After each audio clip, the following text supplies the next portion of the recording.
ফুটবলে দারিদ্র্য জয় করার গল্প সবাইকেই অনুপ্রাণিত করে। রোনাল্ডো, নেইমার, মেসির মতো তারকারা অভাব পেরিয়ে আজ কোটিপতি। তবে ব্যতিক্রমও আছে। কেউ কেউ ফুটবলে আসার আগেই বেড়ে উঠেছেন সচ্ছল পরিবারে। চলুন দেখে নেওয়া যাক এমন কয়েকজনকে।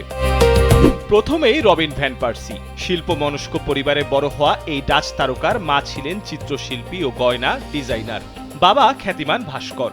তাই শৈশবে অর্থকষ্ট ছিল না তার। এদিকে বার্সেলোনার সাবেক তারকা জেরার্ড পিকের পরিবারও ছিল সচ্ছল। বাবা ছিলেন আইনজীবী ও ব্যবসায়ী, মা হাসপাতালের পরিচালক। 2021 সালের ডিসেম্বরে 20 লাখ ইউরোর বেশি অর্থ পেয়েও আলোচনায় এসেছিলেন পিকে, যদিও সেটি কিন্তু কোনো খেলার কারণে নয়। ফ্রান্সের উগো লরিসের বাবা ছিলেন ইনভেস্টমেন্ট ব্যাংকার, মা সফল আইনজীবী। ফ্রান্সের নিজ শহরে বেড়ে ওঠা এক সচ্ছল পরিবারে। ওদিকে ইটালির আন্দ্রে পির্লোর বাবা ছিলেন স্টিল কোম্পানির মালিক, যা তাকে দিয়েছে সচ্ছল শৈশব। আবার জার্মানির বিশ্বকাপ জয়ী মারিও গোটসের বাবাও ছিলেন খ্যাতিমান অধ্যাপক। 90-এর দশকে ইয়েল বিশ্ববিদ্যালয়ের সঙ্গে যুক্ত ছিলেন তিনি। ব্রাজিলের দারিদ্রতা জয়ী তারকাদের ভিড়ে ব্যতিক্রম কাকা। তার বাবা ছিলেন প্রকৌশলী, মা স্কুল শিক্ষিকা।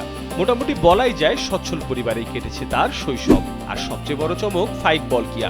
ব্রুনাই সুলতানের এই ভাতিজাকে বিভিন্ন প্রতিবেদনে বিশ্বের সবচেয়ে ধনী ফুটবলারদের একজন ধরা হয়। তার পরিবারের সম্পদের কাছে বর্তমান প্রজন্মের অধিকাংশ ফুটবলারের সম্পত্তি যেন নগণ্য। খেলোয়াড়দের পথ আলাদা হলেও শেষ কথা একটাই, প্রমাণ দিতে হবে মাঠেই। কেননা সোনার চামচ মুখে নিয়ে জন্ম নেওয়া যায়, কিন্তু তারকা হতে লাগে প্রতিভা, পরিশ্রম আর দৃঢ় মানসিকতা। মির্জা সানোয়ার হোসেন, কালবেলা।